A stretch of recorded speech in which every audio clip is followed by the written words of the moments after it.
If you told me early during Supergirl's first season that I'd one day be crying because Alex Danvers asked Hank Henshaw to walk her down the aisle at the biggest, gayest wedding National City has ever seen, I'd have been hard-pressed to believe you. And if you told me that I'd eventually be thrilled by even the tiniest cameo appearance from Cat Grant, I'd really have rolled my eyes. All TV shows evolve over time, but the Supergirl writers have shown a special propensity towards evolution. From the beginning, they've been refreshingly willing to amplify what works, discard what doesn't, and change directions when they need to. Supergirl has certainly had its missteps over the past 2 seasons, but there's always hope the show will straighten up and fly right because it has a long history of doing just that. For instance, even towards the tail end of last season, Supergirl had already begun course-correcting from its biggest misstep, focusing on Chris Wood's Mon-El to the detriment of the rest of its characters and especially Kara herself. And tonight's premiere continues that trend as it places its focus squarely on its central heroine. 6 months after sending her boyfriend away in a space pod with no real hope of ever seeing him again, Kara is still struggling to cope with her post-Mon-El reality. National City may have recovered from the destruction the Daxamites wrought, but the same can't be said for Kara's heart. Regardless of what you thought of the character himself, Girl of Steel effectively uses Mon-El's absence to tell a powerful story about Kara. Since their tearful goodbye, Kara has become prickly, unlikable, and coolly efficient at her job. She's not cruel, but she clearly finds no joy in her work either. Having a protagonist act out of character is an easy way to up an episode's stakes, like when Red Kryptonite unleashed Kara's id in the standout first season episode Falling. But there's something even more jarring about Kara's behavior in Girl of Steel, because it isn't motivated by an external sci-fi force.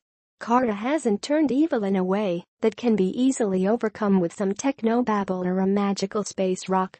She's simply hardened herself against the grief of losing Mon-El. Melissa Benoist is characteristically great as this harsher version of Kara, and it's genuinely shocking to hear her coldly announce that the Kara Danvers side of her life is over.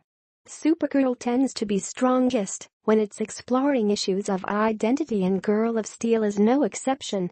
As Kara shouts at Alex, Kara Danvers sucks right now. Supergirl is great. Supergirl saved the world. So if I could choose to be her, why would I ever choose to be the sad girl whose boyfriend is gone? I don't like that girl, Alex. As the best genre stories so often do, Supergirl takes a relatably human concept, in this case the idea of emotionally detaching from your life following grief, and makes it literal. Kara doesn't just feel disconnected from her everyday life, she literally can disconnect from it as she chooses to spend all her time in her superhero persona instead. Only it's not her superhero persona, not really.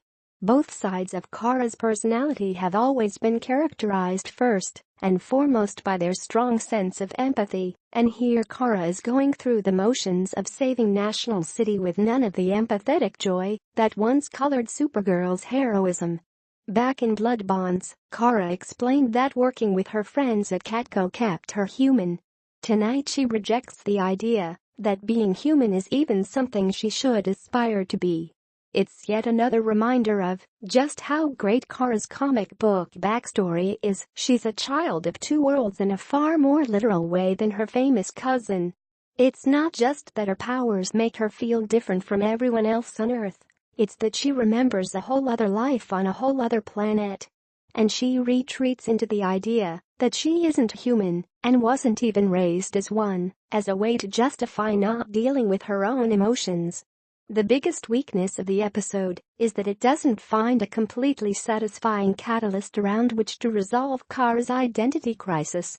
I do appreciate that Girl of Steel doesn't take the easy route of offering one simple moment of clarity that magically fixes Kara's problems. Her underwater vision of Mon-El telling her to wake up comes closest, but the episode also makes it clear that her conversations with James, Alex, Lena, and John have slowly been chipping away at her icy exterior already. Even before her explicit wake-up call, she can't help but smile when she sees the statue National City has erected in her honor. Yet Kara's decision to join her friends at the alien dive bar at the end of the episode still feels a tad underdeveloped.